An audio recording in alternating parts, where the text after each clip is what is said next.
Hey yo, what is up? It's Minik the Brick and welcome to another video, and this time this is the first part of a new series where I'll be basically doing overviews of different groups of Ninjago sets, and obviously for this video we have the first part which is related to the pilot season or the pilots, however you wanna call that installment. So yeah, we'll be taking a detailed look at everything that came out in 2011. This is gonna be quite a long video, so get comfortable and let's start. The very first category that we're gonna take a look at are the minifigures, and they definitely did a very good job with them for 2011. Like in 2011, these were some damn great looking figures, and I still feel like even for today's standards, they aren't that bad.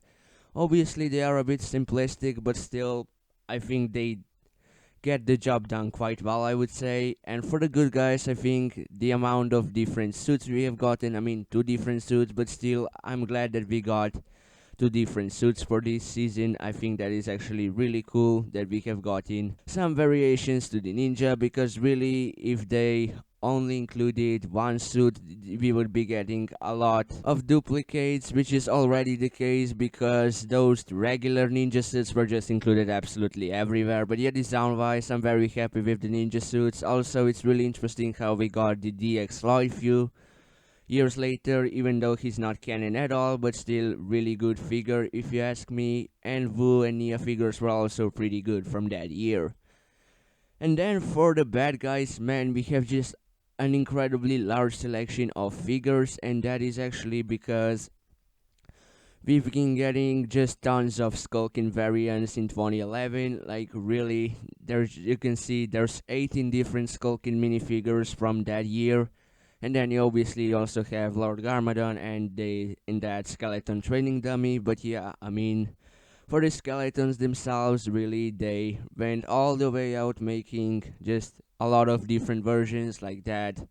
Same character with the armor or without it, like, and even some figures have horizontal arms, and that is actually because they came in spinner sets that way, and it was easier for them to hold weapons if they had horizontal arms, so they were able to get knocked out of the spinner easier. So that's actually why some of these have horizontal arms. But yeah, I mean, generally quite a good selection. I mean, really, imagine getting 18 different villain figures in 2022. That would definitely be interesting. But yeah, because as you can see, like now for crystallized, you only have like three variants of those crystal warriors. So yeah, I mean, you get what I'm saying. So yeah, I mean, also as you can see, some variants here are absolutely hilarious, especially that red skeleton, Fragjo, or however you pronounce his name. Some of his variants are extremely goofy. Yeah. Estoy en tus paredes. The second category are the builds, and we are gonna start with the elemental dragons, which I think were actually really good builds for 2011. Like really, those were definitely some of the best Lego dragons you could have gotten on the market at that time, that's for sure. Like really, some pretty good designs for that year, definitely. I mean, even for today's standards, they aren't that bad. Sure, I mean, those molded specialized heads are a bit goofy, but not like the even dragon heads we're getting nowadays aren't goofy. Because yeah, I definitely feel like the brick build dragon heads are the way to go. But yeah, with Ninjago we're getting a lot of molded dragon heads, which I mean, alright. I mean, obviously it's hard to design a good dragon head with bricks alone, especially in 2011. So I totally understand why they went with those molds. That's more than understandable if you ask me. And also, man, I definitely want to get that lightning dragon from 2011. I actually missed out on that one because it was a limited edition set. I've only seen it in like one of my local Toys R Us stores, even when that was a thing, man. That definitely brings some nostalgia back. But yeah, I mean, that set was limited edition and hard to get, so I obviously missed out on it. And on Bricklink, it's been hitting some pretty insane prices. And yeah, you know what's not expensive? Legacy Kai. So, if you check the cheapest way to get Legacy Kai, you'll have to pay 1.25 euros. So, there's actually the same value of 181 Legacy Kais to this dragon in a sealed box. So, what would you rather choose? Tell me in the comment section down below. 181 Legacy Kais or the Lightning Dragon. I mean, that sure might seem like a hilarious comparison. I mean, it truly is, I can't deny that, but still, I mean, I feel like it's not as easy of a choice as you would kind of expect. At least for me, I've always wanted a Legacy Kai army because it's kind of like the meme figure of how common he is. So really, I mean, a Legacy Kai army wouldn't be too bad. It's definitely idea I had floating around for quite a while. But yeah, 181 is definitely too much. Like really, I mean, no one should really do that, of course. But yeah, I would probably go with the dragon just because I never got that set before. But however, I think both choices are actually quite good. And yeah, then for another ninja-like things, we have gotten just a lot of these really cool structure builds, which we aren't really getting nowadays. I mean, at least definitely not as much as we could. So yeah, we have the Fire Temple, phenomenal build. I mean, sure, it definitely kinda aged, but still really good set. It was a true beauty for the time, and I still feel like it holds up pretty well, you could say. Then we also have the first set that was actually based off Monastery, also pretty good. For 2011, the structure builds were actually really good, like really totally good designs. That's definitely something to note. We even got the blacksmith shop and stuff, so yeah, good stuff, definitely. And then we also got a really good selection of stuff for villains. Obviously, the Garmadon's Dark Fortress is also a really nice structure build, and then you have just tons of random skulking vehicles, which I personally really love. They're all very nostalgic to me, and I feel like their designs are actually really cool. Like, really, it's something that we have never gotten and probably never will again.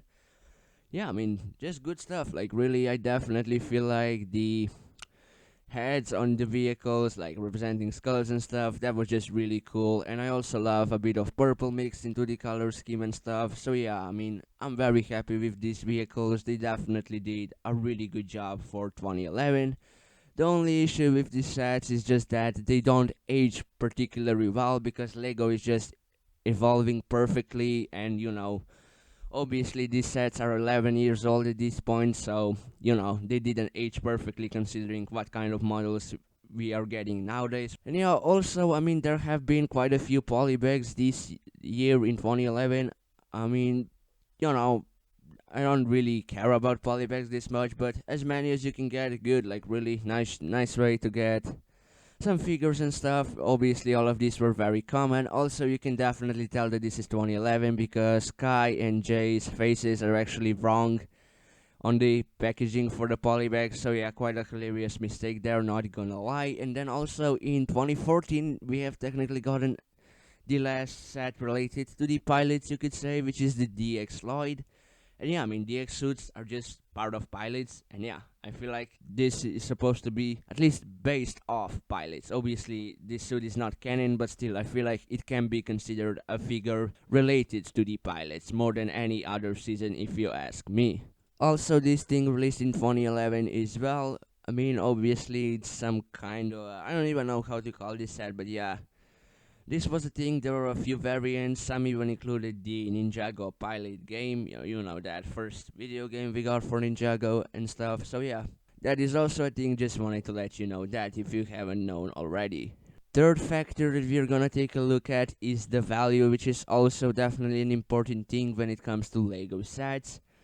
And yeah, actually, I calculated that the average for price per piece in terms of the only sets that come in boxes in 2011 was 11.6 cents per piece, which I think is actually pretty good, especially considering these sets definitely included just bigger pieces and like specialized molds like that, dragon heads and stuff.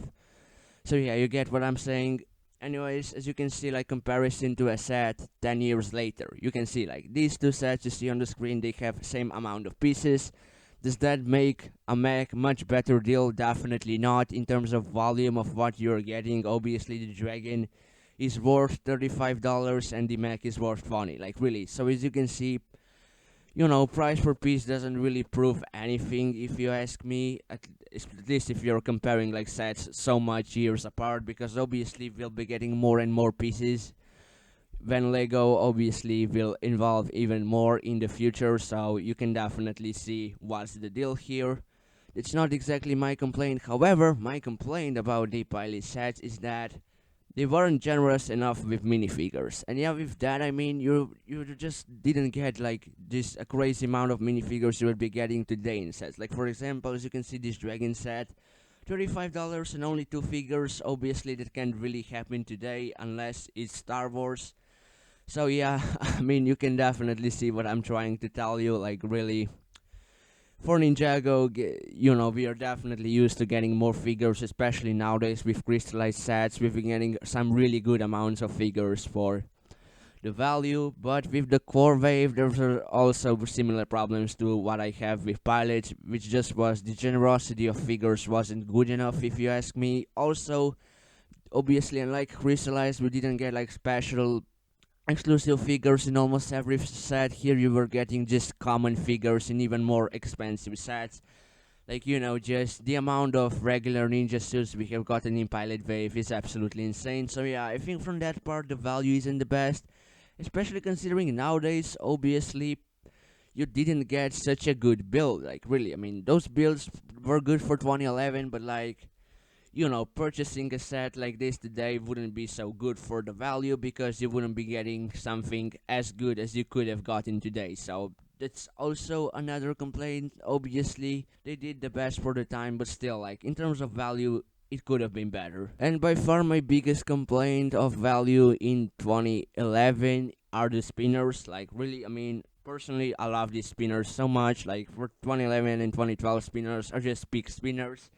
They really should have sticked around, like those spinners. Really, they really should have. Like, I don't think getting so much spinner variants was needed. Like, just keep this amazing design that we have gotten in 2011, evolve it a bit here and there. Like, give it some upgrades, but like really, I don't think spinners went in right direction as the years went by. However, with the value, look at this. You have the oldest spinner and the newest spinner, both $10.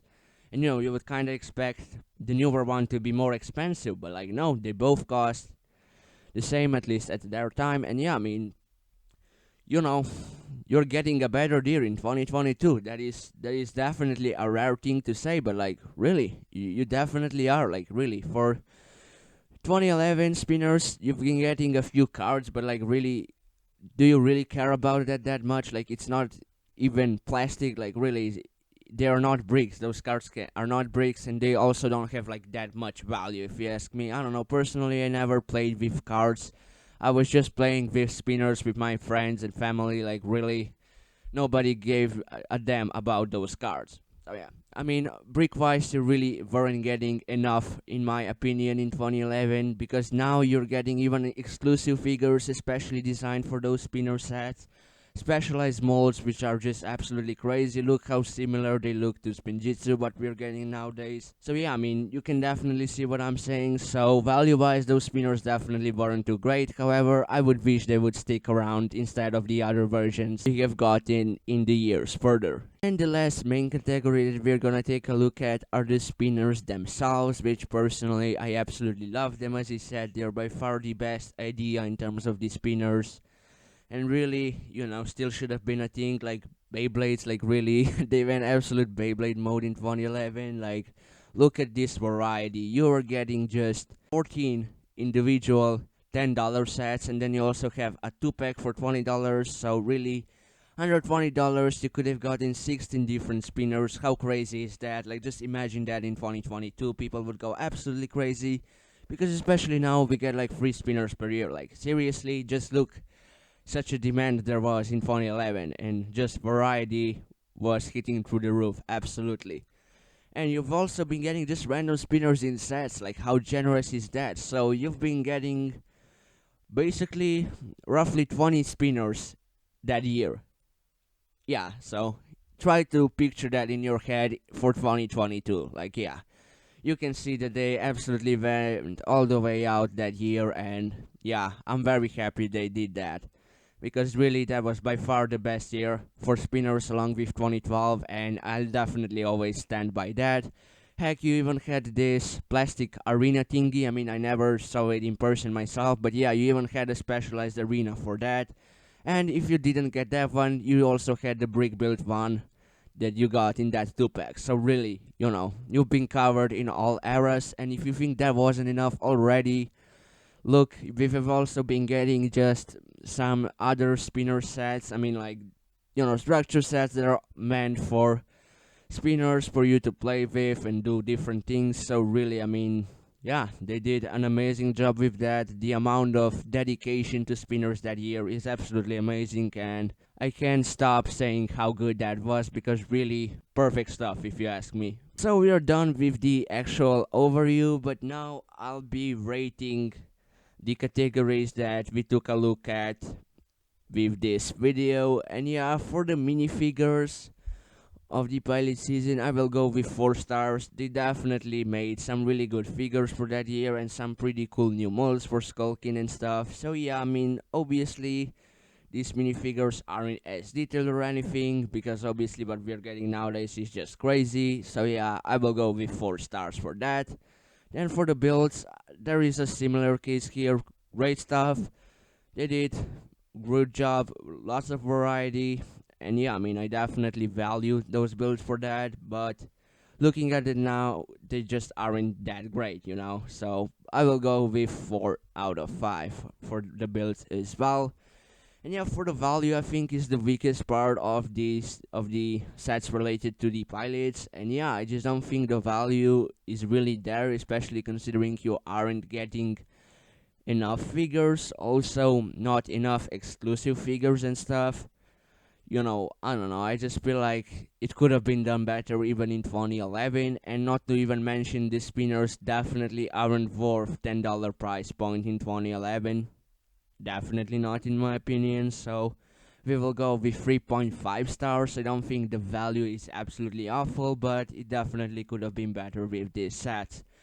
And yeah, for the spinners themselves, obviously I'm gonna go with 5 stars. They are absolutely amazing. I can't get enough of those spinners. Like, really, I could talk about them all day. They're really just so amazing. And yeah, also for the favorite figure, this might be an unpopular opinion, but I will go with DX Lloyd. I mean, extremely ironic because it's not even canon to the actual season. But yeah, I mean, I love the design with the dragon, like, on the green torso and legs. Like, that just looks really awesome. I don't know, I just feel like this figure looks really good, and I kinda prefer the the 2012 armor piece with that mask. I actually think that is better than the pilot masks, but still, I mean, obviously it's not something that I would necessarily care about. Just overall a really good figure, that's for sure. And for the favorite sets, I'm definitely gonna go with Fire Temple. I actually rebuilt it like a good year ago, and I'm so glad I have it on display now with the dragon and everything. And yeah, I mean, it's still good build, even for today's standards. Obviously, it lacks on some structure, you could say, but like overall, it still holds up pretty well. And in 2011, that was an absolute beauty, and I definitely couldn't agree more. So overall, with statistics, that actually got us an average score of 4.1 stars for this set wave. Also, I'll be doing that at the end of every video of this series, so that means that when I end this series, when I caught up with what we're getting recently in 2023, then I will make a ranking of set waves based on these scores that I've been making in this series. This is gonna wrap up this video. I really hope you enjoyed this overview. I personally feel like this is a really good series idea. I don't know, in my opinion it seems quite enjoyable. I would definitely appreciate some feedback in the comment section down below. Also, make sure to tell me what are some of your favorite things to come from the pilot sets. Also, I will probably get the overview for Rise of the Snakes done for next week. I kinda expect this to be a weekly series, but don't take that as a good promise, because I might took 2 weeks in between with some seasons. But yeah, we'll see. If you enjoyed, I would highly appreciate a like. Don't forget to smash that subscribe button, and ready. See you in the next video. Bye.